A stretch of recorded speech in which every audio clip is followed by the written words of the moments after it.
Hello students, आप लोग ठीक हैं। हम लोग क्लास 8 का चैप्टर इसके पहले हम लोगों ने पढ़ा क्या, फोर्स एंड प्रेशर। आज हम लोग उसका अगला चैप्टर पढ़ेंगे क्या, फ्रिक्शन। मैंने आपको इसके पहले फोर्स एंड प्रेशर में फ्रिक्शनल फोर्स के बारे में बताया था, ठीक है। तो हम लोग आज क्या पढ़ेंगे, फ्रिक्शन को और डिटेल में पढ़ेंगे। तो फिर से वही कहूँगा कि जो भी आपको बोर्ड पे समझाया जाता है उसको समझ के आपको नोट करना है, वो आगे आपके लिए बहुत ही इफ़ेक्टिव होगा। तो हम लोग बिना टाइम वेस्ट किए हुए आज के अपने वीडियो लेक्चर फ्रिक्शन को स्टार्ट करते हैं।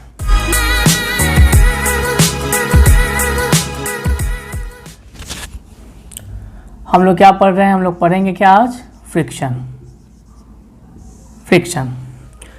फ्रिक्शन होता क्या है। फ्रिक्शन जनरली क्या है, एक अपोजिंग फोर्स है जो अपोज करता है मोशन ऑफ बॉडी को। तो ये क्या है, friction is a opposing force that opposes the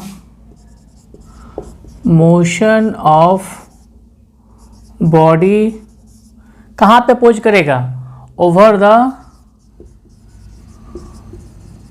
surface of another body. देखिए मैंने क्या लिखा, मैंने लिखा क्या, फ्रिक्शन एक अपोजिंग फोर्स है जो अपोज करता है मोशन ऑफ बॉडी का over the surface of another body. मतलब क्या हुआ, सपोज कर लो ये एक ठो ब्लॉक, ठीक है, ये एक बॉडी है, ये रखा हुआ है दूसरे किसी भी टेबल पे या बॉक्स पे मान लो, ठीक है। यहाँ पे इसको हम लोग क्या किए, प्लेस कर दिए। अब क्या होगा, इस ब्लॉक को अगर मूव करना होगा तो हम लोग यहाँ से क्या करेंगे, एक्सटर्नल फोर्स लगाएंगे, ठीक है। तो ये ब्लॉक का मोशन कहाँ होगा, इस डायरेक्शन में क्या होगा, ब्लॉक का मोशन होगा, ठीक है। अब फ्रिक्शन फोर्स कहाँ लगेगा, ये ब्लॉक इसके पे, मान लो ये पहला ब्लॉक ये हो गया और ये सेकेंड टेबल पे, ठीक है। तो फ्रिक्शन क्या लगता है, दो बॉडी के बीच में लगता है। ये ब्लॉक का ये सरफेस देख रहे हो ना, ये सरफेस नीचे वाला क्या इसके कांटेक्ट में है, तो फ्रिक्शन फोर्स क्या होगा, अपोजिट होगा मोशन के लगेगा। जान लो इस बात को, फ्रिक्शन फोर्स क्या होगा, एकदम नीचे में लगेगा। ये ब्लॉक यहाँ है ना, सपोज को एकदम यहाँ पे लगेगा, तो ये मेरा क्या होगा, फ्रिक्शनल फोर्स होगा, जो क्या होगा, अपोजिंग फोर्स होगा, जो अपोज करेगा मोशन ऑफ इस ब्लॉक को over the surface of another body. ये चाहेगा ब्लॉक इस सरफेस पे, किस पे, मान लो ये सपोज करो सेकेंड ऑब्जेक्ट है, मान लो एक टेबल है, तो ये ब्लॉक क्या चाहेगा, इस टेबल के सरफेस पे मूव करना चाहेगा ड्यू टू एक्सटर्नल फोर्स, ठीक है। तो फ्रिक्शन इस पे एकदम यहाँ पे नीचे वाले पॉइंट पे यहाँ पे क्या होगा, फ्रिक्शन लगेगा और ये इसको मूव करने से रोकेगा। ये क्या एक तरह से अपोजिंग फोर्स है जो अपोज करता है मोशन ऑफ बॉडी को over the surface of another body. मतलब फर्स्ट ब्लॉक के मोशन को फ्रिक्शन फोर्स क्या करेगा, अपोज करेगा कि ये सेकेंड ब्लॉक पे या सेकेंड टेबल पे ना चल सके, ना इसका मोशन हो सके। आया बात समझ में। सपोज कर लो, इसका अब दिखाता हूँ बेस्ट एग्जाम्पल। ये मान लो यहाँ पे कोई एक बॉल है, ठीक है, ये एक बॉल है, इसको एकदम यहाँ सटा दो, ठीक है, ये बॉल है। अब यहाँ भी बॉल क्या है, यहाँ पे भी वही बॉल मूव करता हुआ आया और यहाँ पे भी यही बॉल आया, ठीक है। देखो ये क्या है, एक बॉल है। अब इस बॉल को हम क्या किए, एक्सटर्नल फोर्स यहाँ दिए, मतलब we have kicked the ball, या इसको बॉल को किक किए, ठीक है, कुछ फोर्स दिए। अब ये बॉल क्या होगा, मोशन में आएगा, ठीक है। ये बॉल का फर्स्ट पोजीशन, बॉल का सेकंड पोजीशन और बॉल का थर्ड पोजीशन, ये बॉल क्या आएगा, मोशन में आएगा। मोशन में आते हुए बॉल क्या होगा, यहाँ से आपका यहाँ पे आया होगा सेकंड पोजीशन पे, और फाइनली थर्ड पोजीशन पे जाके यहाँ पे क्या हो जाएगा, आपका बॉल यहाँ पे क्या हो जाएगा, स्टॉप, बॉल स्टॉप हो जाएगा। तो यहाँ पर बॉल स्टॉप हो रहा है विदाउट एनी एक्सटर्नल फोर्स, बिना कोई एक्सटर्नल फोर्स के बॉल स्टॉप हो रहा है। तो बोलोगे कैसे खुद स्टॉप हो जाएगा, जादू से तो नहीं होगा? नहीं, यहाँ पे आपका बॉल स्टॉप होगा विदाउट एनी एक्सटर्नल फोर्स के। नहीं, ball stop due to frictional force. यहाँ पे क्या काम करेगा? फ्रिक्शनल फोर्स बॉल को स्टॉप करेगा। ठीक है, बॉल को यहाँ पे कौन स्टॉप कर रहा है? फ्रिक्शनल फोर्स स्टॉप कर रहा है। अब देखो बताता हूँ कैसे स्टॉप करेगा। यहाँ लगा एक्सटर्नल फोर्स, ठीक है, ये सरफेस है, ये मान लो मेरा रफ सरफेस, ठीक है, रफ सरफेस है। तो यहाँ से यहाँ तक जो इसका रफ सरफेस यहाँ पर है, तो एक्सटर्नल फोर्स इस डायरेक्शन में अप्लाई हुआ है, तो फ्रिक्शन फोर्स क्या होगा? ये बॉल फ्रिक्शन फोर्स इसको क्या अपोज करेगा मोशन को, और फ्रिक्शन फोर्स कहाँ लगेगा? ये सरफेस के और इस बॉल के सरफेस के कांटेक्ट के बीच में लगेगा, नीचे लगेगा। तो यहाँ क्या होगा? ये क्या लगा मेरा? नीचे में लगा फ्रिक्शन फोर्स। ये क्या हुआ मेरा? ये मेरा लगा यहाँ पे फ्रिक्शनल फोर्स, ठीक है, ये यहाँ फ्रिक्शनल फोर्स हुआ। ठीक है, तो यहाँ भी क्या होगा? यहाँ भी क्या होगा? नीचे में यहाँ भी क्या होगा? यहाँ भी क्या होगा? ये जो होगा यहाँ भी क्या होगा? फ्रिक्शन फोर्स होगा। यहाँ भी क्या होगा? फ्रिक्शनल फोर्स होगा। ठीक है, क्योंकि बॉल यहाँ भी मोशन कर रहा है, यहाँ भी बॉल मोशन करते जाएगा, तो बॉल यहाँ भी क्या लगाएगा? Frictional force. यहाँ भी क्या लगेगा? फ्रिक्शनल फोर्स आपका यहाँ भी लगा। समझो बात को। फ्रिक्शन फोर्स क्या लिखे हैं? एक अपोजिंग फोर्स है जो अपोज करता है motion of body over the surface of another body. तो यहाँ पे बॉल मोशन में है इस ग्राउंड पे, तो दो सरफेस हो गया, बॉल के नीचे वाला सरफेस और ये ग्राउंड सरफेस। तो दोनों के बीच में क्या लगा यहाँ पे?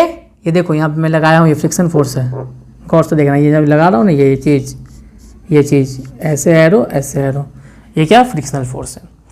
तो फ्रिक्शन फोर्स यहाँ भी है, यहाँ भी है, तो बॉल यहाँ क्यों नहीं स्टॉप हुआ? बॉल सेकेंड पोजीशन पे क्यों नहीं स्टॉप हुआ कि बॉल आपका जाके थर्ड पोजीशन पे स्टॉप हुआ? Anybody can ask you that ball why not stop at the second position but ball stop at the third position. तो इसका आंसर ये है, सपोज कर लो यहाँ पे एक्सटर्नल फोर्स जो मेरा है, इसका जो मैग्नीट्यूड है, बताया था मैंने, सपोज कर लो इसका मैग्नीट्यूड यहाँ पे क्या होगा? मान के चलो इसका मैग्नीट्यूड यहाँ पे आ गया 4 न्यूटन। किसका? एक्सटर्नल फोर्स का मैग्नीट्यूड कितना हो गया यहाँ पे? 4 न्यूटन। तो ये मूव करना स्टार्ट हुआ, ठीक है, और यहाँ पे जो फ्रिक्शनल फोर्स है इसका मैग्नीट्यूड यहाँ पे मान के चलो है मेरा 1 न्यूटन। ठीक है, यहाँ पे क्या है? 1 न्यूटन। तो यहाँ पे क्या होगा? अब यहाँ से जो मैंने बताया था बैलेंस और अनबैलेंस फोर्स का, इस तरफ अगर लग रहा है 4 न्यूटन और यहाँ लग रहा है कितना? 1 न्यूटन, तो मेरा इफेक्टिव फोर्स कितना हो जाएगा? 4 न्यूटन माइनस 1 न्यूटन, कितना हो जाएगा? 3 न्यूटन। तो यहाँ से निकला कितना? आपका इफेक्टिव एक्सटर्नल फोर्स यहाँ से कितना निकला? एक्सटर्नल फोर्स यहाँ से ये जो आपका ये जो निकल रहा है ना, ये मेरा नेट एक्सटर्नल फोर्स कितना निकलेगा? देख लो, इस साइड 4 न्यूटन, यहाँ पे ये 4 न्यूटन, इस साइड ये कितना? ये जो आपका है ये कितना? 1 न्यूटन। ये क्या? इतना 1 न्यूटन। तो यहाँ कितना होगा? 4 माइनस 1 न्यूटन मतलब 3 न्यूटन। तो यहाँ से कितना फोर्स निकला? 3 न्यूटन। ठीक है, यहाँ भी क्या हो रहा है आपका? यहाँ पर क्या हो रहा है? यहाँ पर जा करके आपका फोर्स कितना? यहाँ भी क्या? रफनेस जो सरफेस का है ना, जो फर्स्ट पोजीशन पे है वही सेकंड पोजीशन पे है। तो यहाँ भी कितना? फ्रिक्शन फोर्स यहाँ भी कितना है? 1 न्यूटन है। ठीक है, तो यहाँ से एक्सटर्नल फोर्स ये जो निकलेगा वो कितना निकलेगा? ये इसका 3 न्यूटन है और यहाँ 1 न्यूटन, तो यहाँ कितना हो जाएगा? 2 न्यूटन होगा। क्यों? 3 न्यूटन माइनस 1 न्यूटन, 2 न्यूटन हुआ। ठीक है, अब यहाँ पे क्या हुआ कि यहाँ पर जा करके देख लो, यहाँ पे जा करके ये इस पोजीशन पे इसको स्टॉप होना है, थर्ड पोजीशन पे स्टॉप होना है। तो स्टॉप कब होगा? हम क्या बताए थे कि किसी ब्लॉक पे अगर इस साइड से लग रहा है मान के चलो 2 न्यूटन, तो यहाँ से भी अगर लग जाएगा 2 न्यूटन फोर्स, तब दोनों फोर्स क्या हो गया? बराबर हो जाएगा और ये ब्लॉक क्या हो जाएगा? ब्लॉक यहाँ पे मोशन में आएगा ही नहीं, ये किसी की तरफ नहीं जाएगा। ठीक है, समझ में आया? ये किसी की तरफ नहीं जाएगा। होता है ना, टग ऑफ बार गेम होता है, कोई उधर से खींच रहा है, हम इधर से खींच रहे हैं, तो जितना मैग्नीट्यूड ऑफ फोर्स उधर से खींचा जा रहा है हम भी उतना इधर से लगा रहे हैं, तो कोई रस्सी कहीं नहीं जाएगा, भले वो टूट जाए बट रस्सी किधर भी नहीं जाएगा। तो वो चीज़ यहाँ हो रहा है। तो हमको थर्ड पोजीशन पे इस ब्लॉक को, बॉल को स्टॉप करना है। तो ऑब्वियस बात है यहाँ पे फ्रिक्शन फोर्स इस एक्सटर्नल फोर्स के मैग्नीट्यूड के इक्वल करना होगा। तो यहाँ पे फ्रिक्शन फोर्स कितना देना होगा? 2 न्यूटन। अब यहाँ पर बोलोगे सर यहाँ पे 1 न्यूटन, यहाँ 1 न्यूटन, यहाँ 2 कैसे होगा? तो हम मान लेंगे क्या कि थर्ड पोजीशन पे क्या होगा, रफनेस क्या हो गया होगा, रफनेस जो होगा सरफेस का, रफनेस ऑफ सरफेस क्या हो गया होगा, इंक्रीज हो गया होगा, बढ़ गया होगा। ठीक है, मैं आगे बताऊंगा कि जैसे जैसे रफनेस बढ़ेगा वैसे वैसे क्या होगा, फ्रिक्शनल फोर्स बढ़ेगा। क्यों बढ़ेगा सब कुछ जानोगे, बस अभी जान लो क्या रफनेस ऑफ सरफेस क्या होगा, थर्ड पोजीशन के लिए बढ़ गया होगा। तो इसलिए क्या हो जाएगा यहाँ पे, फ्रिक्शनल फोर्स भी यहाँ क्या हो जाएगा आपका, इंक्रीज हो जाएगा। ठीक है, सो frictional force increases eight third position. ठीक है, तो इसलिए यहाँ पे क्या हो गया, ये 1 से बढ़ के 2 न्यूटन हो गया। फर्स्ट और सेकंड पे क्या होगा, फर्स्ट और सेकंड के लिए क्या हो जाएगा, roughness of surface remains same. यहाँ पे क्या हुआ होगा, सेम हुआ होगा। सो फ्रिक्शनल फोर्स आल्सो सेम, जो क्या है 1 न्यूटन है, और यहाँ भी क्या है 1 न्यूटन।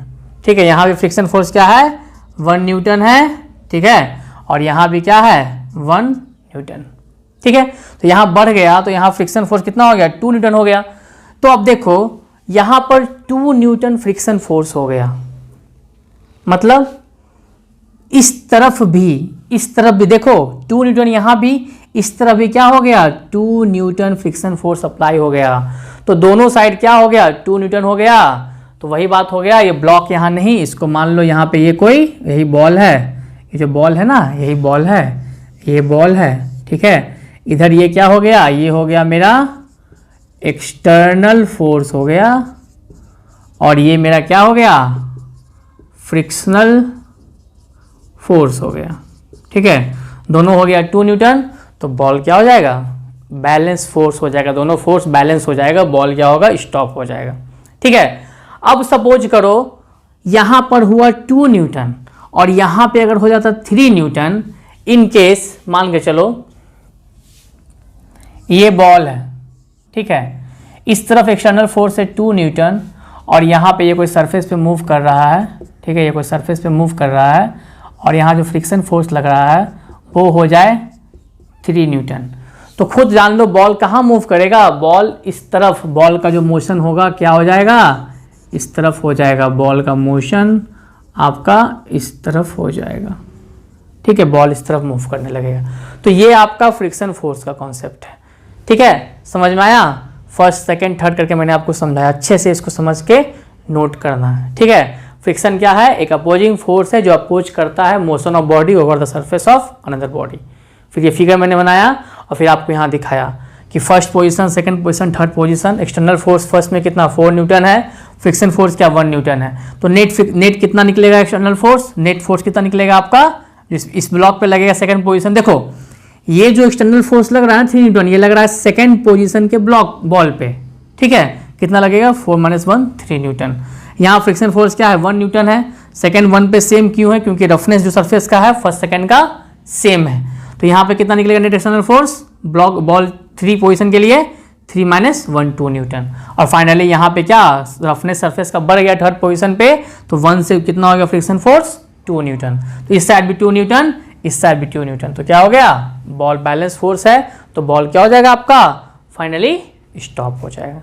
वही अगर इस साइड में फ्रिक्शन फोर्स 3 न्यूटन होता और यहाँ 2 न्यूटन होता, तो बॉल कहाँ होता, इस डायरेक्शन में मूव करता। ठीक है, इसको समझ के अच्छे से नोट करो, पहले डिफिनेशन नोट करोगे, फिगर नोट करोगे, और ये आपको एक एग्जाम्पल मैंने दिखाया। ये क्या है, ये आपको एग्जाम्पल है किस तरह से फ्रिक्शन फोर्स किसी चीज़ को रोकता है, कब मूव होता है।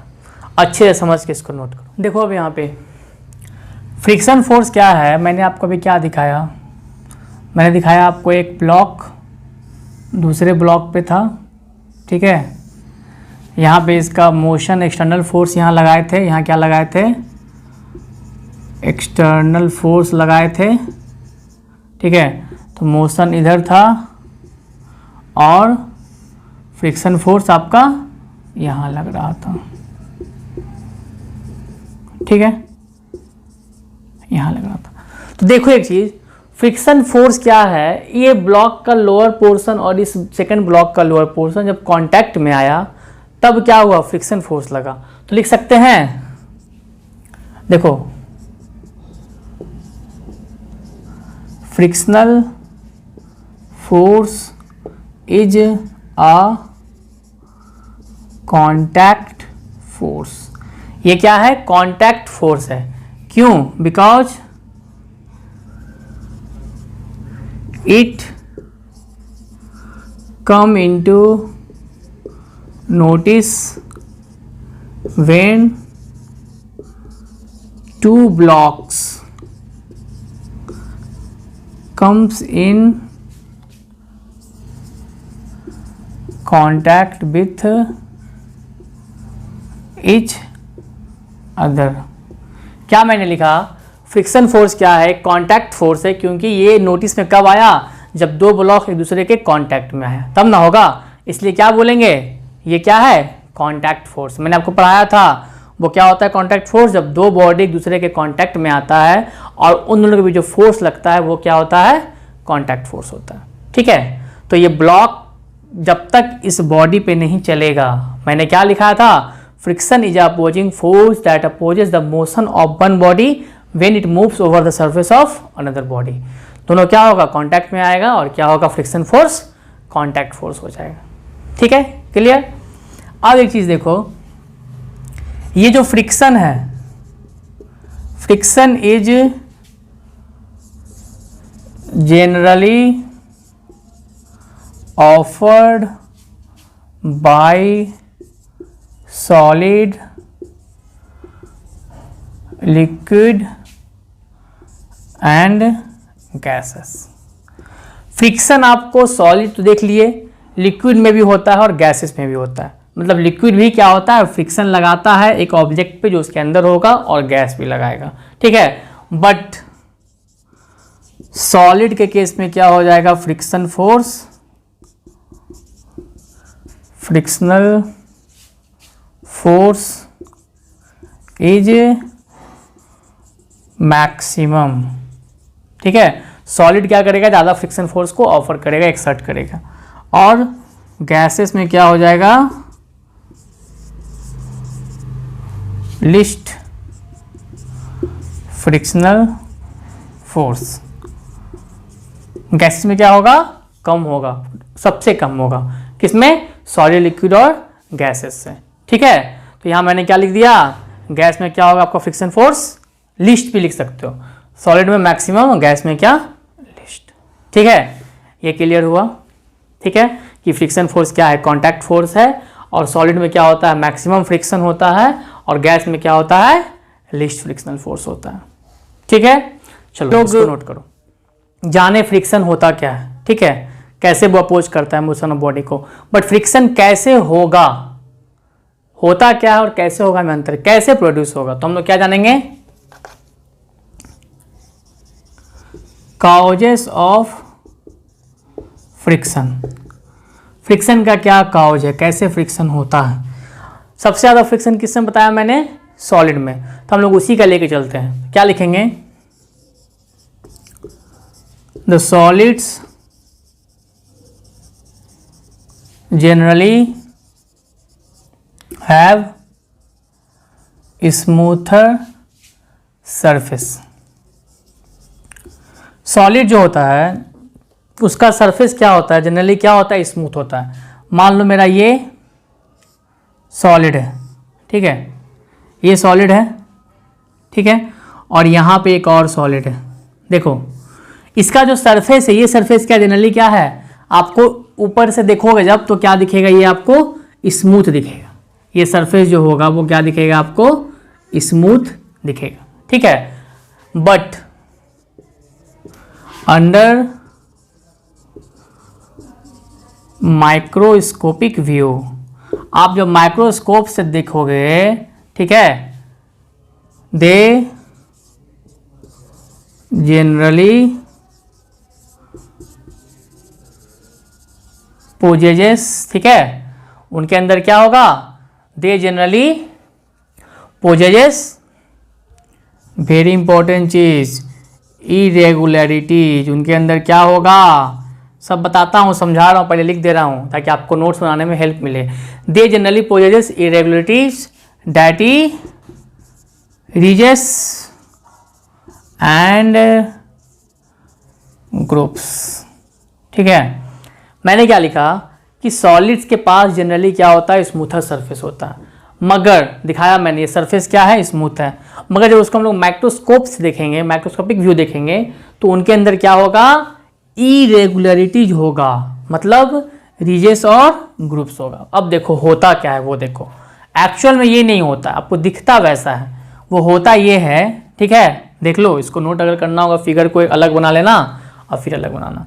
एक्चुअल में होता क्या है वो देखो, एक्चुअल में क्या होता है कि इसका जो लोअर पोर्शन है ना, इसमें आपको इस तरह का रहेगा, इस तरह का, इस तरह का ये रहेगा, ठीक है। और एक और जो ये सॉलिड है, इसका भी क्या होगा, इस तरह का सरफेस रहना है, ठीक है। मैं दोनों इस तरह बात कर रहा हूँ, ठीक है। तो यहाँ पे देख रहे हो, ये जो ऊपर वाला पोर्शन जो उठा है, इसको ना, इसको हम लोग क्या बोलते हैं, इसको जो ऊपर वाला पोर्शन उठा है, इसको बोलते हैं हम लोग क्या, रीजेस। कौन पोर्शन, ये पोर्शन जो उठा है, ठीक है। और ग्रुप्स क्या होगा, ये जो नीचे टाइप का पोर्शन ये जो गया है, देख लो, ये जो गया है यहाँ पे, ये ऊपर वाला का मैं दिखा रहा हूँ, ये रीजेस है, मान लो ये है ना जी, तो ये रीजेस है, ठीक है। और नीचे वाला जो उठ के आया है वो क्या आपका है, ग्रुप्स है। मतलब नीचे वाला उठना, नीचे वाला आना मतलब क्या, ये पोर्शन, ठीक है। ये पोर्शन जो ऊपर से जाएगा ये रीजेस होगा, और नीचे वाला जो आएगा वो क्या होगा, ग्रुप्स होगा, देख लो, ठीक है। तो इसको कहते हैं क्या, इरेगुलरिटी बोलते हैं। जनरली क्या होता है आपका सॉलिड में, इरेगुलरिटी होता है, ठीक है। अब क्या होगा, but when these two surfaces, जब ये दोनों surface comes in contact, these irregularities gets irregularities that ridges and groups gets locked, ठीक है। अब मैंने क्या लिखा कि जब दो सरफेसेस कम्स इन कांटेक्ट होंगे तो ये इरेगुलरिटी जो होंगे, रीजेस और ग्रुप्स, मान लो ये कांटेक्ट में आया, पहले ऐसे था, ठीक है। अब क्या हो रहा है कि ये सरफेस, ठीक है, ये वाला इस तरह से है, ठीक है, इस तरह से है, ठीक है, दिख रहा है। और ये सॉलिड का ये वाला सरफेस, ये सब क्या हो रहा है, दिख रहा है, कांटेक्ट में आया, ये क्या हुआ, कांटेक्ट में आ गया। मान लो दोनों कांटेक्ट में आ गया, यहाँ पे क्या हुआ, ये दोनों कांटेक्ट में आ गया, तो दिख रहा है ये आपका इंटरलॉक हो जाएगा, ये क्या हो जाएगा आपका, इंटरलॉक हो जाएगा, ठीक है। यहाँ पे क्या हो रहा है, रीजेस एंड ग्रुप्स, क्या हो रहा है, ग्रुप्स इंटरलॉक्ड हो रहा है, मतलब डैटी इरेगुलरिटी जो आपका है, जो आपका इरेगुलरिटीज है, जो आपका इरेगुलरिटीज है, गेट्स इंटरलॉक्ड। दिख रहा है ना, मैंने क्या दिखाया कि आपका यहाँ पे ये क्या हो रहा है, आपका इंटरलॉक, ठीक है, इसको हटा दो। देखो यहाँ पे हो क्या रहा है, ये सॉलिड दिख रहा है, पहले सॉलिड था, स्मूथ था, देखे माइक्रोस्कोप में तो रिजिड ग्रुप्स दिखा हमको, इरेगुलरिटी हमको दिखा। जब दोनों कांटेक्ट में आया तो दोनों क्या, देखो लॉक हो गया है ना, तो यहाँ पे क्या हो रहा है, ये चीज़ आपका रिजिड और ग्रुप्स क्या हो रहा है, इंटरलॉक्ड हो रहा है। वो क्या हो रहा है, इंटरलॉक्ड हो रहा है, ठीक है। मतलब इरेगुलरिटी क्या होता है आपका, इंटरलॉक होता है। और जब ये इंटरलॉक होता है, ठीक है, गेट्स लॉक्ड बोलो या इंटरलॉक्ड बोलो, and frictional force comes into friction force comes into play, comes into play बोलो या comes into role बोलो या friction force क्या बोलो, exist and friction force comes, ऐसे भी लिख सकते हो, ठीक है, comes into play। ये हो गया, बात समझ में आया। हमारा सॉलिड्स में जनरली क्या है, स्मूथ था, माइक्रोस्कोप से देखें तो हमको दिखा इस तरह का इरेगुलरिटी दिखा, मतलब हम लोग को रिजेस और ग्रुप्स दिखा। रिजेस मैंने क्या बताया, जो ऊपर वाला पोर्शन, ये जो पोर्शन देखो यहाँ देख लो, ये मान लो है, तो ऊपर वाला जो पोर्शन ये है ना, ये रिजेस है, और जो नीचे जा रहा है वो क्या है, ग्रुप्स है, यहाँ देखो, ठीक है। अब जब दोनों सरफेस, मैंने फिर यहाँ क्या लिखा, but when these two surfaces comes in contact, जब क्या हुआ, दोनों को कॉन्टैक्ट में आया तो आपका दीज इरेगुलरिटी मतलब रिजेस ग्रुप्स क्या हो गया, गेट्स लॉक्ड, ये क्या हो गया, इंटरलॉक हो गया या लॉक्ड हो गया, ठीक है। और उसके बाद क्या हुआ, फ्रिक्शन कम्स इनटू प्ले। ये आपका कॉजेस ऑफ फ्रिक्शन है। तो यहाँ मैंने बात क्या किया, इरेगुलरिटी का बात किया। तो एक चीज जान लो, मोर द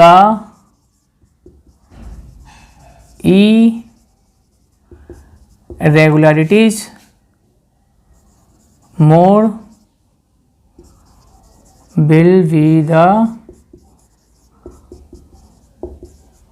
frictional force। मतलब जितना ज़्यादा इरेगुलरिटी रहेगा, मतलब जितना ज़्यादा रिजेस और ग्रुप्स रहेगा, स्पेलिंग देखो क्या है, GROOVES, उतना ज़्यादा क्या होगा, फ्रिक्शनल फोर्स होगा, ठीक है। मतलब जितना ज़्यादा सरफेस रफ होगा, मतलब मोर द इरेगुलरिटी लिख दें, क्या लिख दें, more the surface is rough, जितना सरफेस रफ होगा, ठीक है, मोर will be the irregularity and more will be the frictional force. यहाँ क्या लिखोगे, more the surface is rough, more the irregularities and more will be the frictional force. यहाँ क्या लिखोगे, and more will be the frictional force. और जितना surface rough हुआ उतना ज़्यादा आपका रिजेस ग्रुप्स हुआ और क्या हुआ, फ्रिक्शन फोर्स होगा, ठीक है। और फ्रिक्शन फोर्स क्या होता है, दो सरफेस कांटेक्ट में आएगा तब क्या होगा, फ्रिक्शन फोर्स होगा। जान लो हमेशा ये बात, हम लोग चलते हैं तो हमारा पैर और ज़मीन कांटेक्ट में आता है, वहाँ भी फ्रिक्शन आता है, ठीक है, जो हमको वॉक करने में हेल्प करता है। सब बताएंगे आपको, बस इसको समझ के अच्छे से नोट करो। अब यहाँ देखो, फैक्टर्स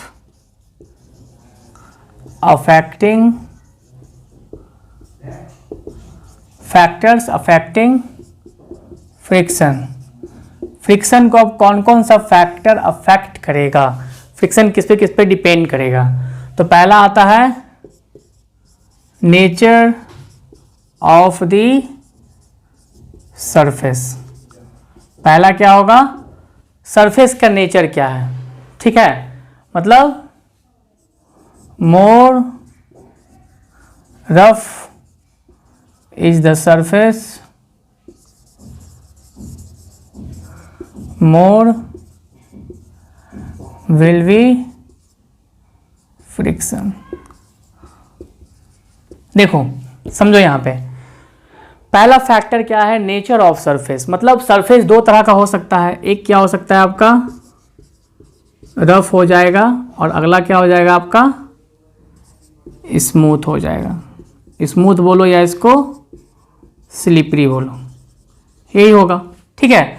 मतलब रफ सरफेस पे क्या होगा आपका, जितना सरफेस रफ हुआ उतना ज़्यादा क्या होगा, फ्रिक्शन होगा। मतलब जितना ज़्यादा सरफेस रफ उतना ज़्यादा क्या इरेगुलरिटी हो गया उसमें, उतना ज़्यादा क्या हो गया इरेगुलरिटी हो गया, और उतना ज़्यादा क्या हो गया आपका फ्रिक्शन हो गया।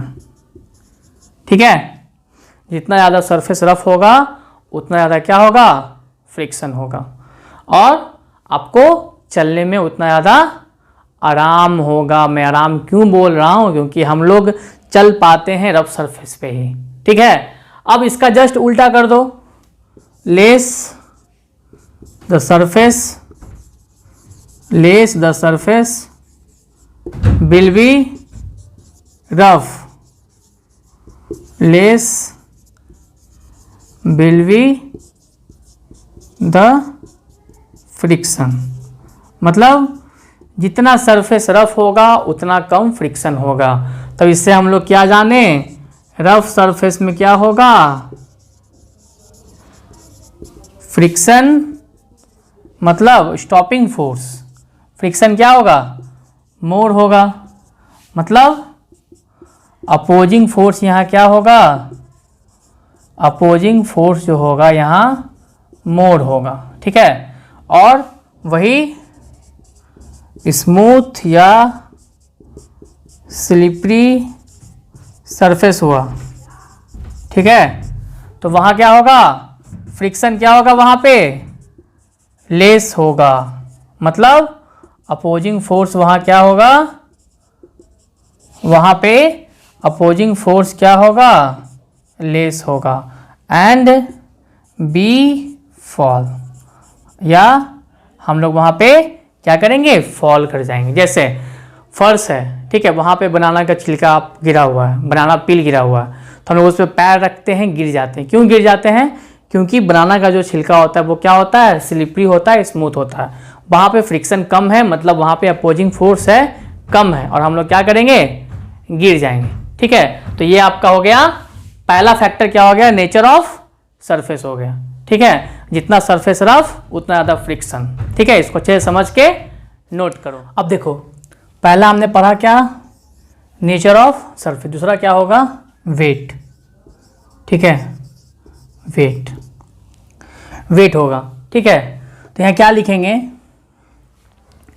मोर the weight of the body. ठीक है, मोर the weight of the body, more will be the friction and vice versa। आप लोग वाइस वर्सा नहीं लिखोगे, मतलब क्या हुआ उल्टा, जितना कम वेट होगा बॉडी का उतना कम क्या होगा फ्रिक्शन होगा। ठीक है, मतलब क्या मैंने यहाँ लिखा कि जितना ज़्यादा बॉडी का वेट उतना ज़्यादा क्या फ्रिक्शन। ठीक है, तो ये होता क्या है, ये देखो जितना ज़्यादा बड़ा बॉडी होगा, मान लो ये बड़ा सा बॉडी, ठीक है, ये बड़ा सा बॉडी, ठीक है, ये बड़ा सा बॉडी, ये पहले एक सिंपल बॉडी, बड़ा सा बॉडी मानो या बड़ा बॉडी मानो, मैं बता रहा हूँ बेस्ट एग्जांपल आपको। ये एक बॉडी हो गया, ठीक है, इसको क्या करना है आपको खींचना है, इसको आपको पुल करना है। ठीक है, तो आप क्या देखोगे कि इसको आप पुल आराम से कर सकते हो। अगर मैं एक और एग्जांपल देता हूँ, ये बॉडी हो गया और इस पर कोई बैठा हुआ है, कोई इस पर बैठा हुआ है, ठीक है, कोई इस पर क्या किया हुआ है बैठा हुआ। ठीक है, बैठा हुआ मतलब क्या, मान लो आप ही बैठे हुए हो, आप क्या किए हो इस पर बैठे हुए हो। ठीक है, आप इस पर बैठे हो या लेटे हो जो समझो। ठीक है, आपके साथ इस ब्लॉक को पुल करना ज़्यादा मुश्किल होगा। ठीक है, मतलब क्या हुआ कि इस केस में इरेगुलरिटी जो होगा वो होगा, मगर वो टाइटली पैक्ड नहीं होगा, मतलब उस पर उतना प्रेशर नहीं होगा, आप पे उतना प्रेशर नहीं आएगा। ठीक है, बट यहाँ पे कोई और है और उस पे क्या है ब्लॉक पे है या किसी मैट पे है, सपोज कर लो मैट है, मैट को आराम से आप खींच लोगे, बट उसी मैट पे कोई एक बंदा लेटा हुआ है, कोई लेटा हुआ है और बैठा हुआ है, तो उसका क्या होगा वेट ज़्यादा होगा, आप खींच नहीं पाओगे। क्यों? क्योंकि उस केस में दोनों का मिला करके जो इरेगुलरिटी होगा, जो यहाँ पे क्या होगा, जो इरेगुलरिटीज होगा, ठीक है, आर टाइटली पैक्ड, ठीक है, ड्यू टू एक्सट्रीम प्रेशर,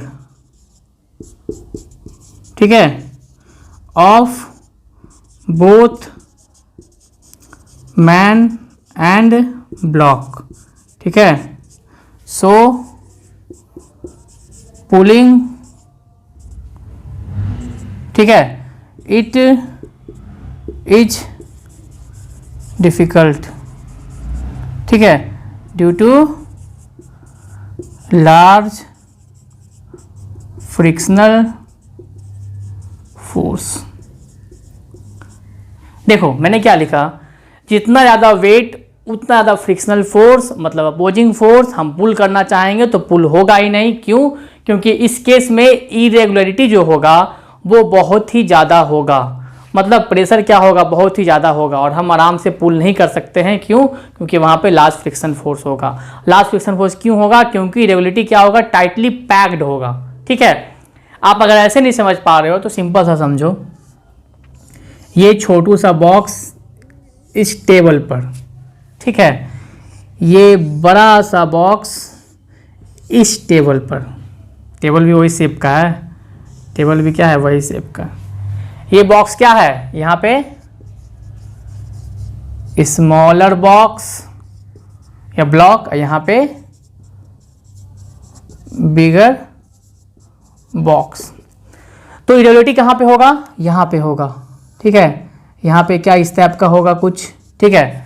तो जितना बड़ा बॉक्स उतना ज़्यादा क्या इरेगुलरिटी, मतलब उतना ज़्यादा क्या रिजेस एंड ग्रुप्स। यहाँ पे देखो तो एकदम हल्का सा इरेगुलरिटी है ना।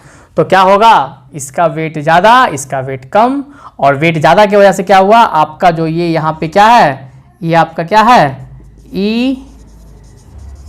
इरेगुलरिटी जो आपका है वो क्या है, मोर है देन स्मॉलर बॉक्स। ठीक देंगे यहाँ पे क्या, bigger box irregularity is more than, ये क्या लिख रहे हैं देख लो, बिगर बॉक्स का जो है वो इरेगुलरिटी है, मतलब रीजेस एंड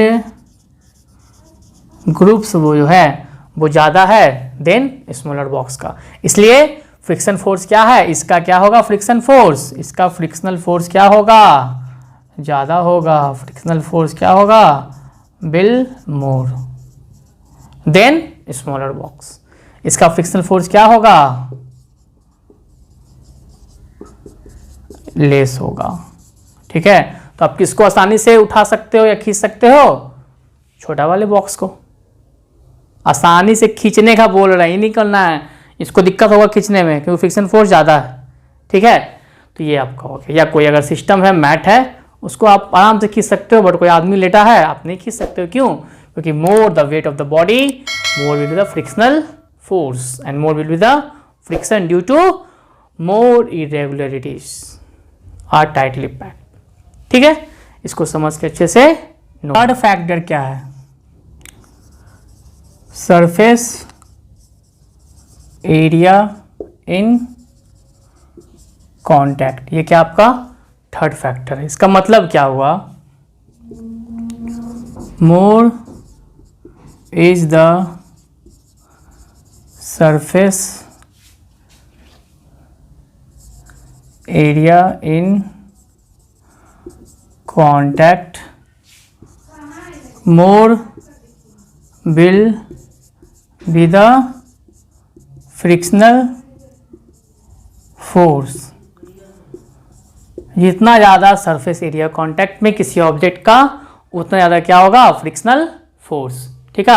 यहाँ ठीक है, more is the surface area in contact of body या object, more will be the frictional force. देखो ये क्या है, सपोज कर लो यहाँ पे ये एक ब्लॉक है, एक टेबल पे है, और इसी टेबल पे क्या है, एक सर्कुलर ब्लॉक है। इसी टेबल पे क्या है, एक सर्कुलर ब्लॉक है, ठीक है। तो देखो इस टेबल के साथ, ये टेबल और थोड़ा बड़ा कर देता हूँ, इस टेबल के साथ ये जो ब्लॉक है उसका देखो सरफेस एरिया जो कांटेक्ट में है, ये क्या है, मोर है, मोर सरफेस एरिया इन कांटेक्ट, मोर है। अब यहाँ पर देखो इसके साथ ये क्या है, स्पेरिकल है, सर्कुलर जो बोलो, जो यहाँ पे जो सरफेस एरिया ऑफ कांटेक्ट क्या है, लेस, यहाँ पे क्या होगा, less surface area in contact. Less surface area यहाँ पे क्या है, कांटेक्ट है आपके टेबल के साथ या दूसरे सरफेस के साथ, ठीक है। तो यहाँ पे क्या होगा, मोर फ्रिक्शनल फोर्स होगा, और यहाँ पे क्या होगा, यहाँ पे लेस फ्रिक्शनल फोर्स होगा। अब बोलोगे क्यों होगा, तो बात वही आ गया, यहाँ पे क्या होगा, ज़्यादा इरेगुलरिटीज होगा, ज़्यादा रिजिड ग्रुप्स होगा एज कंपेरिजन टू यहाँ पे देख लो इतना छोटा सा है, यहाँ पे क्या है, रिजिड ग्रुप जो आपका है छोटा सा है ना, यहाँ तो भरा हुआ है, ठीक है। यहाँ पे क्या है, मोर इरेगुलरिटीज, ठीक है, और यहाँ पे क्या है, लेस इरेगुलरिटीज, मतलब रिजेस एंड ग्रुप्स।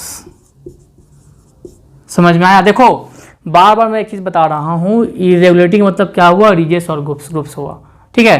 तो यहाँ पे ज़्यादा है, यहाँ पे कम है, ठीक है। यहाँ पे ज़्यादा सरफेस एरिया इन कांटेक्ट में है इसके साथ, ठीक है। तो यहाँ पे क्या होगा, ज़्यादा इरेगुलरिटीज होगा, ज़्यादा रिजिड ग्रुप्स होगा। यहाँ पे लेस है ना, क्योंकि देखो ये सर्कुलर पार्ट है, दिख रहा है ना, ये सर्कुलर पार्ट यहाँ कांटेक्ट में है, मतलब क्या हुआ, यहाँ पे इतना ही दूर का रिजिड ग्रुप्स है, और वही बड़ा सा ये आपका स्क्वायर रेक्टेंगल जो भी ब्लॉक है, यहाँ देख रहे हो ज़्यादा हो रहा है इरेगुलरिटीज, इसलिए क्या होगा।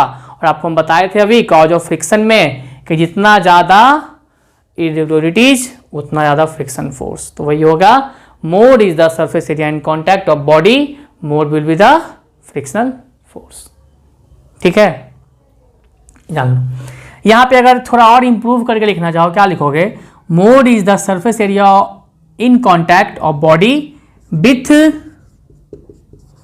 अनदर बॉडी, क्योंकि देखो फ्रिक्शन क्या होता है, दो बॉडी के कांटेक्ट में आने से होता है। तो more is the surface area in contact of body with another body या of one body with another body, more will be the frictional force, ठीक है।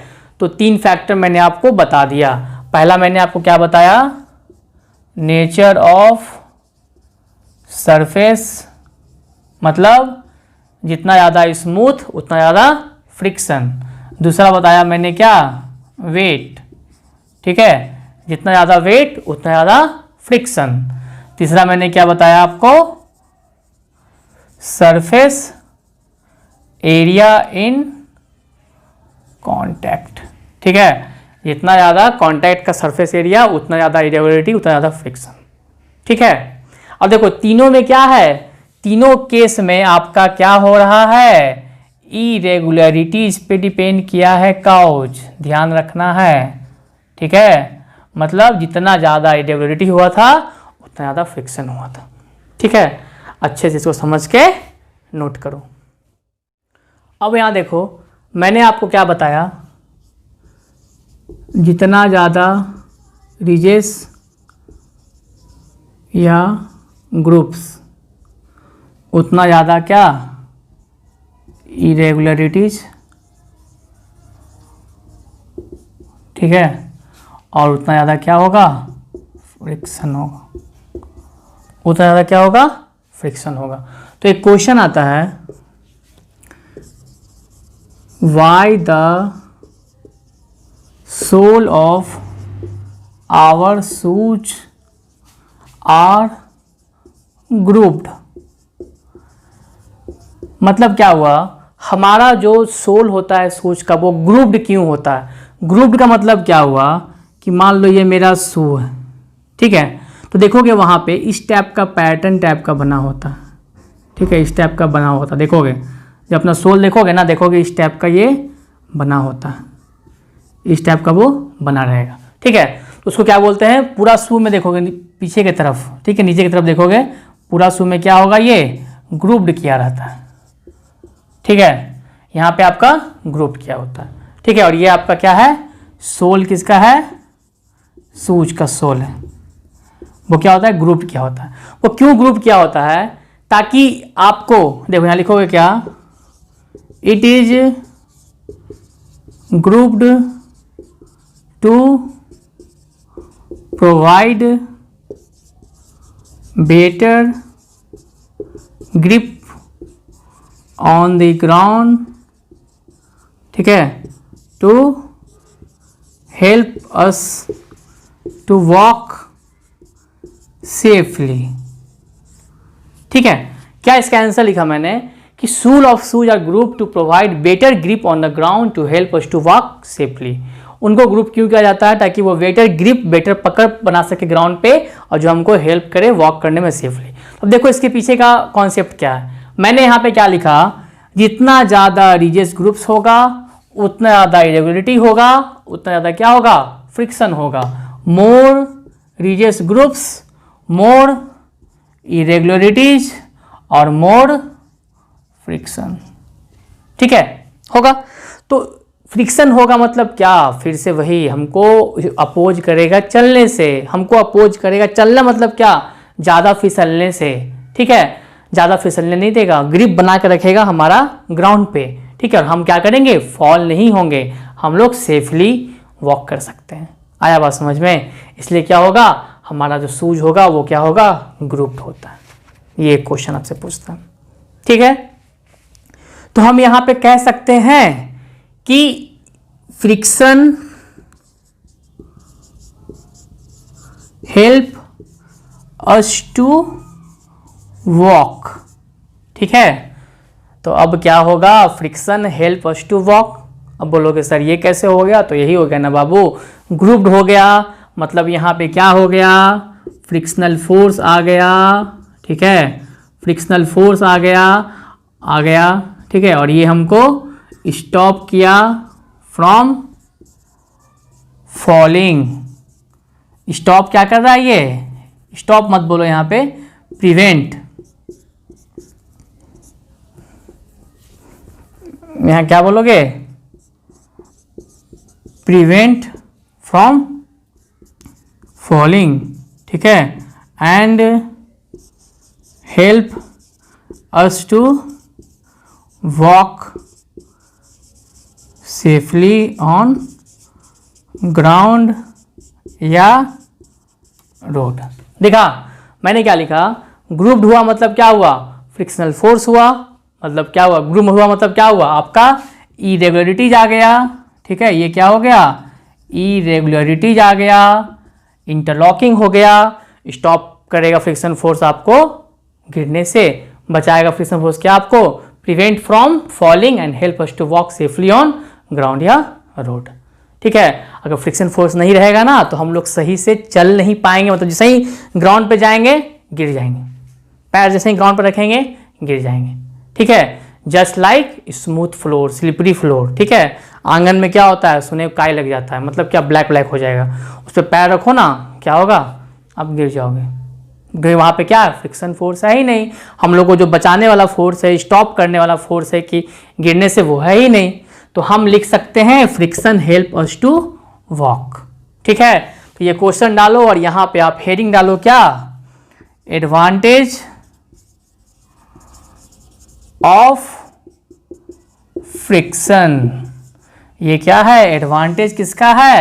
फ्रिक्शन का क्या है? ये एडवांटेज है। यहाँ हेडिंग डालो क्या? Advantage of friction. फ्रिक्शन का क्या एडवांटेज है? क्या यहाँ हेडिंग डालोगे?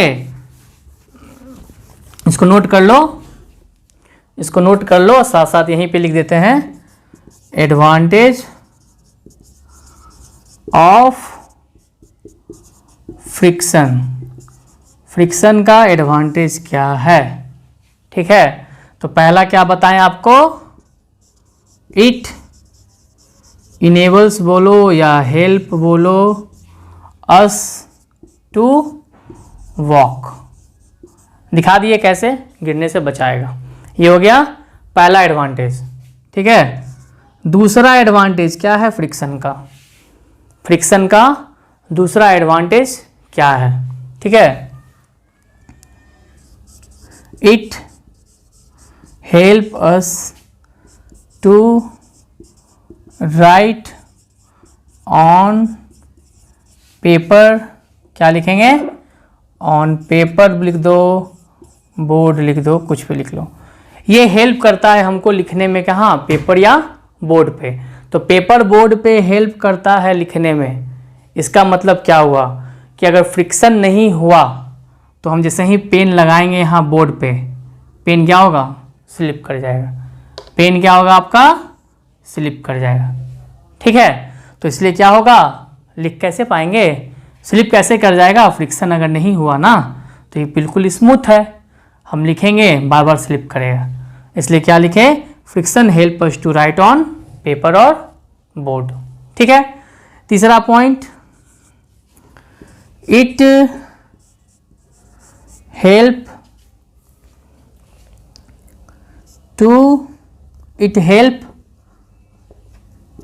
अस टू होल्ड दी पेन, ये पेन बोलो मार्कर बोलो हमको होल्ड करने में हेल्प करता है। अगर फ्रिक्शन नहीं हुआ ठीक है तो मेरे हाथ से पेन फिर क्या होगा, स्लिप कर जाएगा, ठीक है, ये आपका स्लिप कर जाएगा। चौथा,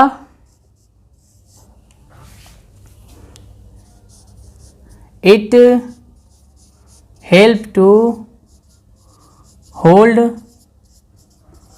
स्क्रू ऑन वुड या वॉल भी बोलो।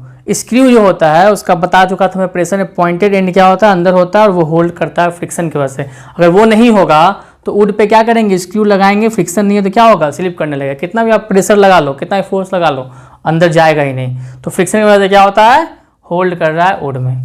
उसके बाद पांचवा भी और लिख सकते हो, it helps the utensils to hold on the table. जो बर्तन वर्तन रखते हैं टेबल पे वो वहीं पे क्यों रहता है, ड्यू टू फ्रिक्शन। फिर से वही क्यों, क्योंकि वहाँ पे अगर फ्रिक्शन नहीं होगा तो वो क्या करेगा, मूव करके अपने अपने स्लिप करके गिर जाएगा। फ्रिक्शन क्या उसको वहाँ पे होल्ड करने में हेल्प करता है। तो ये आपका क्या हो गया, एडवांटेज हो गया फ्रिक्शन का, और ये क्वेश्चन हो गया। इसको अच्छे से नोट करो समझ। इसका अगर एडवांटेज है तो अदर हैंड क्या होगा, उसका डिसएडवांटेज भी होगा। तो इसका पहला डिसएडवांटेज क्या होगा आपका, ठीक है, some energy is wasted in overcoming the friction. कुछ एनर्जी क्या होगा, वेस्ट होगा फ्रिक्शन को ओवरकम करने। मतलब हम चलना चाह रहे हैं, जरूरी है चलना, और सरफेस स्मूथ है, ठीक है, तो हमको चलने में दिक्कत होगा, हम फिसलेंगे, हम एनर्जी लगाएंगे और चलने में, ठीक है, तो एनर्जी वेस्ट भी हो रहा है। और ज़्यादा एनर्जी लगाएंगे तो क्या होगा, एनर्जी मतलब क्या होगा, कोशिश करना अपोजिट फोर्स को ओवरकम करने में, मतलब फ्रिक्शन फोर्स को ओवरकम करने में। तो और चलना चाहेंगे, क्या करेंगे, जबरदस्ती चलना चाहेंगे क्या होंगे, गिर जाएंगे, या हमारा एनर्जी क्या होगा, वेस्ट होगा, ठीक है। मशीन्स में भी होता है, कुछ एनर्जी मशीन्स को चाहिए, ठीक है, अच्छा है, बट वहाँ पे फ्रिक्शन को ओवरकम करने में, क्योंकि फ्रिक्शन वहाँ पे क्या होता है, मशीन के पार्ट्स में दो पार्ट जब रगड़ाता है, कॉन्टैक्ट में आता है, ठीक है, तो वहाँ क्या होता है, फ्रिक्शन जनरेट होता है। तो ज़्यादा फ्रिक्शन होगा तो क्या होगा, हीट प्रोड्यूस होगा, मैं बताऊँगा अभी, ठीक है। तो उसमें क्या होगा, एनर्जी वेस्टेड होगा ताकि हीट नहीं प्रोड्यूस हो सके उसको रोकने में। तो क्या होगा, वहाँ पे क्या आप ओवरकम कर रहे हो फ्रिक्शन को, ठीक है। तो ये पहला हो गया, some energy is wasted in overcoming the friction. दूसरा it causes wear and tear of sole of shoes। ये मैंने क्या लिखा, it causes wear and tear of the soles of shoes. Soles यहाँ लिख दो, सोल ले दो, ठीक है। ये मान लो मेरा शू है, ठीक है, इस टाइप का कोई यहाँ पे, इस टाइप का कोई यहाँ पे, इस टाइप का शू है मेरा, ठीक है। इसका जो सोल क्या होगा, घिस जाता है और बर्बाद हो जाता है। ये क्यों होता है? फ्रिक्शन की वजह से होता है। कैसे होता है? हम कोई चप्पल लाएं या कोई जूता लाएं, हम उसको खूब रगड़ के पहने, मतलब खूब पहने, चलेंगे तो चलने से क्या होता है, जो उसका सोल है वो क्या होगा, ग्राउंड के कांटेक्ट में आएगा, रबिंग होगा, रगड़ेगा, और जितना रगड़ेगा क्या होगा, उतना ज़्यादा वहाँ पे क्या होगा, हीट प्रोड्यूस होता है, हीट प्रोड्यूस होता है ड्यू टू रबिंग, ठीक है। उससे क्या होगा, आपका वो चीज़ सोल घिसने लगता है और एक पॉइंट में वो डैमेज हो जाएगा। बियर एंड टियर मतलब क्या, कट जाएगा, फट जाएगा और बर्बाद हो जाएगा, ठीक है। यहाँ पे क्या होगा, हीट प्रोड्यूस होगा ड्यू टू रबिंग, रगड़ने से हमारा सोल और ग्राउंड के बीच में रगड़ होगा और हीट प्रोड्यूस होगा ड्यू टू रबिंग, ठीक है। और फ्रिक्शन की वजह से heat produce due to rubbing of sole and ground, ठीक है, होगा। और फ्रिक्शन की वजह से हीट प्रोड्यूस हुआ और रबिंग, देखो rubbing of sole and ground हुआ मतलब क्या, यहाँ पे हुआ फ्रिक्शन खुद ब खुद आ गया ना। यहाँ पे क्या हुआ, यहाँ पे फ्रिक्शन खुद ब खुद आ गया। जब यहाँ पे आपका फ्रिक्शन खुद ब खुद आ गया तो क्या होगा, हीट प्रोड्यूस हुआ और वो कॉजेस किया wear and tear of sole of shoes. तीसरा, heat produce due to friction causes damage to the rubber part of machine। देखो मैंने क्या बताया, रबरिंग होने से हीट प्रोड्यूस होता है जो फ्रिक्शन की वजह से होता है, और मशीन में क्या होते हैं, कुछ रबर के भी पार्ट्स होते हैं, उनको क्या करता है, डैमेज कर देता है, ठीक है। जब दो बॉडी आपस में जब कांटेक्ट में आके रबिंग होता है तो क्या होता है, हीट प्रोड्यूस होता है। और फ्रिक्शन ही तभी आता है जब दो बॉडी कांटेक्ट में आके रब होगा तो लिख सकते हैं heat produce due to friction causes damage to rubber parts of machine. जब मशीन के अंदर है, हमारे कार के अंदर बोल दो, मशीन बोल दो, या बड़ा बड़ा फैक्ट्री का मशीन के अंदर बोल दो, रबर के भी पार्ट्स होते हैं ना, और हीट की वजह से क्या होगा, रबर का पार्ट्स क्या होगा, डैमेज हो जाएगा। तो ये सारा आपका क्या हो गया, डिसएडवांटेज ऑफ फ्रिक्शन हो गया, ठीक है। तो इसको अच्छे से समझ के नोट करो। हम लोग जानेंगे मेथड्स टू रिड्यूस फ्रिक्शन, ठीक है। हम लोग जानेंगे क्या, फ्रिक्शन को रिड्यूस करने का मेथड, क्योंकि डिसएडवांटेज तो चाहेंगे उसको एडवांटेज में बदलना, तो क्या जानेंगे, मेथड्स टू रिड्यूस फ्रिक्शन। सबसे पहला मेथड क्या है, पॉलिशिंग, ठीक है। पॉलिशिंग मतलब क्या हुआ, आपको मैंने बताया कोई सरफेस अगर जितना रफ होगा, रफ सरफेस है मतलब क्या है, फ्रिक्शन मोड है। देखो फ्रिक्शन मोड लिखता हूं मतलब क्या हुआ कि आपका फ्रिक्शनल फोर्स मोड है, समझ में आ रहा है ना बात। फ्रिक्शनल फोर्स क्या है, मोड है, मतलब अपोजिंग फोर्स क्या है, मोड, ठीक है। और हम लोग पॉलिश करके by polishing we make surface smooth, ठीक है। हम लोग सरफेस को क्या किए, रफ से we make surface smooth from rough surface, ठीक है। So friction will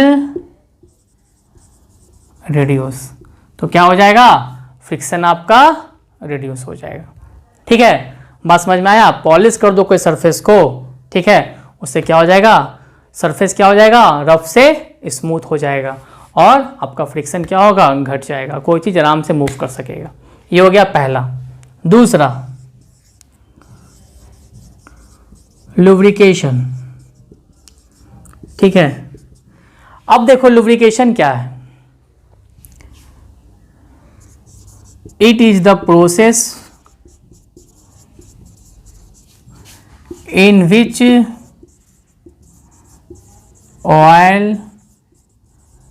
grease, graphite is applied to the rough surface to make it smooth। ठीक है, लुब्रिकेशन एक ऐसा प्रोसेस जिसमें ऑयल, ग्रीस, ग्रेफाइट अप्लाई करते हो किसी रफ सरफेस पे उसको स्मूथ बनाने के लिए। देखो बेस्ट एग्जांपल बताता हूँ आपको कि हम लोग देखते हो जब गाड़ी होता है, ठीक है, साइकिल होगा, बाइसाइकिल होगा, उसका टायर फंसने लगेगा तो आप क्या करोगे, उसके रिम के पास में क्या करोगे, ऑयलिंग करोगे, ग्रीसिंग करोगे। उससे क्या होगा, ग्रीसिंग करके गोल गोल घुमा दोगे उसको तो क्या होगा, वो और स्मूथली चलेगा। मतलब वो पहले रफ हो गया था ड्यू टू फ्रिक्शन, आप उसको ग्रीसिंग ऑयलिंग करके उसको स्मूथ बना लिए एंड फ्रिक्शन क्या होगा, रिड्यूस हो जाएगा। ठीक है, तो लुब्रिकेशन वो होता है। उसको जनरली होता ये है कि मान लो ये मेरा रफ सरफेस है, ये क्या है मेरा, देखो मैं ऐसे देता हूँ ना, जो मैंने लाइनिंग दिया नीचे में, ये किसका पहचान है, ये पहचान है आपका रफ सरफेस का पहचान है। जब लुब्रिकेशन करेंगे, जब हम लोग परत चढ़ाएंगे ऑयल का या ग्रीस का, तो क्या हो जाएगा, यहाँ पे एक इस टाइप का लेयर बन जाएगा। ठीक है, इस टाइप का ये क्या बन जाएगा, लेयर बन जाएगा। देखो इस टाइप का क्या होगा, ये एक लेयर बन जाएगा।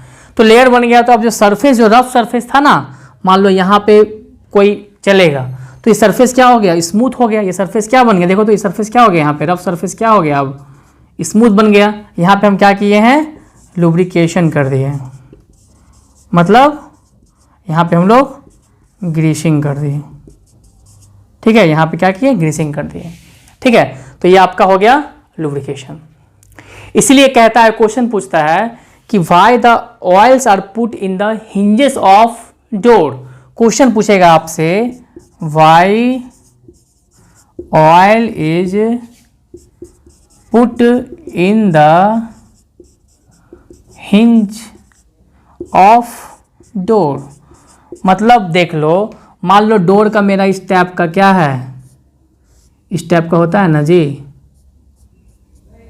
इस टाइप का कुंडी का होता है। ठीक है, डोर के जब देखोगे बीच में इस टाइप का कुंडी टाइप का ये होता है। ठीक है, तो यहाँ पे आप क्या करते हो, ऑयलिंग कर देते हो। ठीक है, दरवाजा उससे क्या होगा, स्मूथ हो जाता है। Oiling is put in the hinge of door to make the hinge smooth and which helps the door to open smoothly. Oiling इसलिए करते हैं हिंज ऑफ डोर में, जिससे क्या होगा, डोर का जो हिंज होगा वो स्मूथ हो जाएगा। ठीक है, और आवाज़ भी नहीं करेगा और आराम से क्या होगा, उसको ओपन क्लोज भी आप कर सकते हो। तो वो क्या, लुब्रिकेशन के अंदर आ गया। इससे क्या होगा, इससे भी क्या होगा, जब स्मूथ बन गया मतलब यहाँ क्या हो गया जी, फ्रिक्शन यहाँ भी क्या हो गया, आपका रिड्यूस हुआ।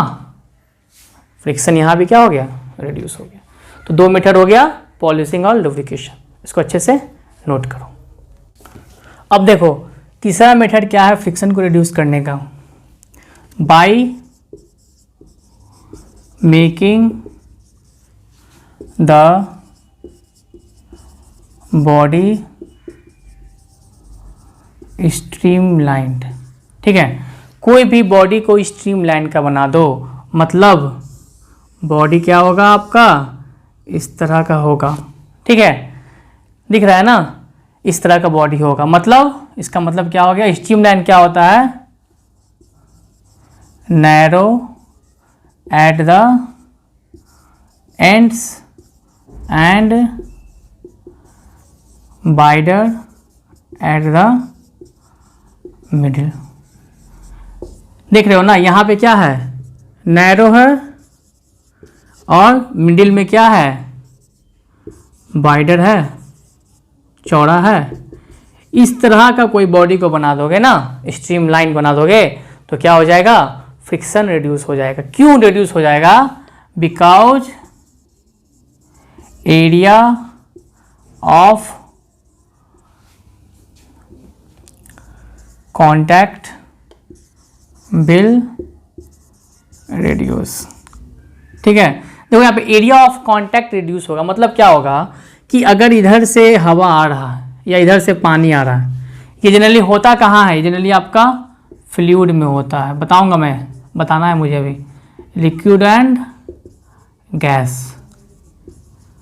ठीक है, तो आ रहा है, तो देख रहे हो यहाँ पे जो इसके कांटेक्ट में जो एरिया आएगा इस बॉडी का, वो क्या होता है, कम कांटेक्ट में आता है।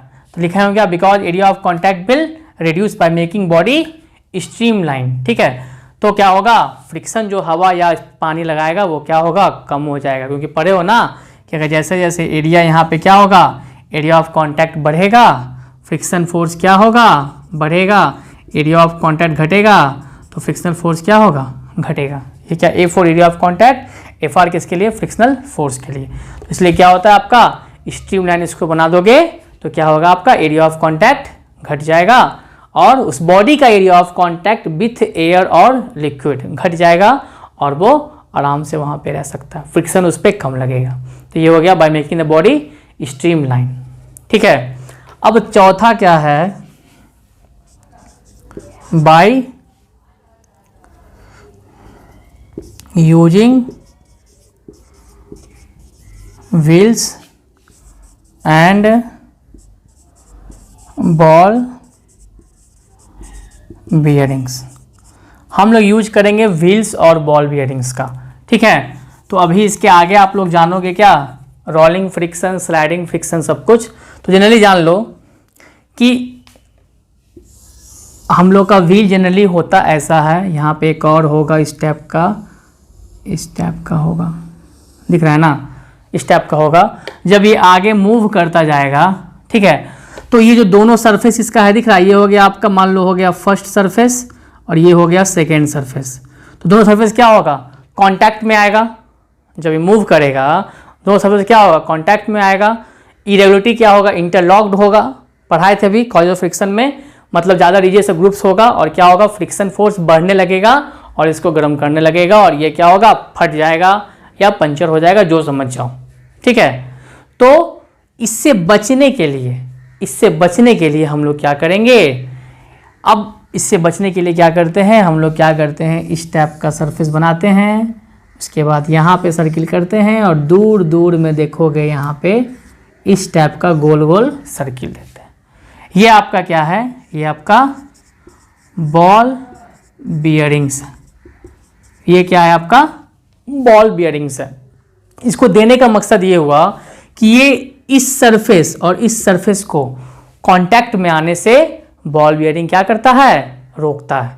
Ball bearings prevent the two surfaces comes in contact with each other, और उससे जब कांटेक्ट में नहीं आएगा तो रबिंग नहीं होगा और क्या होगा, फ्रिक्शन कम होगा। ये बॉल बियरिंग है, ये सारा क्या है, बॉल बियरिंग है, ये सारा क्या है, बॉल बियरिंग्स है। ये आपका इसको और इसको कांटेक्ट में आने से बचाता है, ठीक है, और फ्रिक्शन होने नहीं देता है। और एक चीज़ देखो, मैंने लिखा by using wheels and ball bearings. ठीक है, तो यहाँ पे अगर कोई बात समझो, कोई अगर रेक्टेंगुलर शेप का चीज़ है, ठीक है, इसको तुम पुल करो, इसको कोई आदमी पुल कर रहा है तो उसको देखो दिक्कत होगा पुल करने में।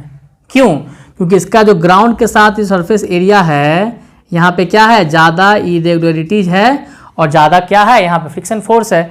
और वही हम लोग क्या करते हैं, इसी रेक्टेंगुलर बॉक्स में यहाँ पे क्या किए, व्हील लगा लिए। ठीक है, अब इसको तुम पुल करो, ठीक है, इसको तुम पुल करो, देखो ये क्या, ये आसानी से पुल होगा। ये क्या होगा, ईजियर टू पुल। क्यों, क्योंकि इसका जो ग्राउंड स्पेरिकल व्हील्स जो लगा दिए हम लोग यहाँ पे, ये भी ग्राउंड पे ही चल रहा है, ठीक है, रफ सरफेस पे ही चल रहा है। तो देखो, तो इसका जो एरिया ऑफ कांटेक्ट है, ये दिख रहा है ना ग्राउंड के साथ, ये क्या है, इससे कंपेरिजन में क्या है, कम है। और फ्रिक्शन फोर्स क्या है, यहाँ पे कम लग रहा है, यहाँ पे क्या होगा, ज़्यादा होगा। यहाँ पे क्या होगा, फ्रिक्शनल फोर्स यहाँ पे क्या हो जाएगा, यहाँ पे फ्रिक्शनल फोर्स क्या हो जाएगा, मोर हो जाएगा। और यहाँ पे क्या हो जाएगा, फ्रिक्शनल फोर्स यहाँ पे क्या हो जाएगा आपका, यहाँ पे फ्रिक्शनल फोर्स क्या हो जाएगा आपका, लेस हो जाएगा। इसलिए इसको आसानी से आप पुल कर सकते हो, इसलिए व्हील्स यूज किए। और बॉल बियरिंग क्यों, दो सरफेस कांटेक्ट में नहीं आएगा। ये भी देखो व्हीली टाइप का है, बट ये अंदर में देखोगे एक होता है रिम टाइप का, सर्किल टाइप का। कांटेक्ट में आएगा तो रगड़ेगा, गर्म होगा, इसलिए बीच में बॉल बेरिंग डाल देते हैं, दोनों को कांटेक्ट में आने से रोकता है। ठीक है, तो ये आपका हो गया मेथड्स टू रिड्यूस फ्रिक्शन। ठीक है, यहाँ तक रहने देते हैं आज के इस टॉपिक में। हमने जाना क्या, फ्रिक्शन क्या होता है, कॉज ऑफ फ्रिक्शन क्या है, उसका एडवांटेज क्या है, डिसएडवांटेज क्या है, और जाने मेथड्स टू रिड्यूस फ्रिक्शन। ठीक है, तो इसको अच्छे से यहाँ तक के समझ के नोट करना है। इसके कुछ एप्लीकेशन के क्वेश्चन भी हैं, तो मैंने आपको करवाया। एक और क्वेश्चन देख लो यहाँ जाते जाते कि why do we sprinkle powder on the carrom board. हम लोग क्यों पाउडर को स्प्रिंकल करते हैं? क्या क्वेश्चन बनेगा, वाई बी स्प्रिंकल, छिड़कना, पाउडर ऑन कैरम बोर्ड। हम लोग कैरम बोर्ड पे पाउडर क्यों छिड़कते हैं? We sprinkle powder on the carrom board to make the surface of the carrom board smooth to help the striker to move freely. ठीक है, ये लिखोगे, कैरम बोर्ड पे पाउडर इसलिए छिड़कते हैं ताकि सरफेस जो कैरम बोर्ड का है वो स्मूथ बन जाए, और जो स्टैगर है, क्या स्टैगर बोलते हैं उसको, स्टैगर क्या कर सके, मूव हो सके, क्या स्मूथली मूव हो सके स्टैगर कैरम बोर्ड के सरफेस पे। इसलिए देखते हो रुख रहा होता है, बोलते भाई थोड़ा कैरम बोर्ड छिड़क के खेलेंगे, ताकि आराम से स्टैगर मूव करेगा, आराम से गोटी आपका होल के अंदर जाएगा और आप विनर हो गए। ठीक है, तो ये सारे क्वेश्चंस हो गए, कॉन्सेप्ट हो गए आज के वीडियो लेक्चर के। अब हम लोग इसका एक अगला वीडियो बनेगा, उसमें लास्ट में आपको बताएंगे फ्लूइड प्रेशर क्या है, टाइप ऑफ प्रेशर क्या है, क्या उसका फैक्टर है, ये सब कुछ जानोगे आप अगले वीडियो में। तब तक आप इसको अच्छे से समझ के नोट्स करना है पॉइंट वाइज, और मुझे सेंड करो। ठीक है, तो इस वीडियो को यहाँ तक रहने देते हैं।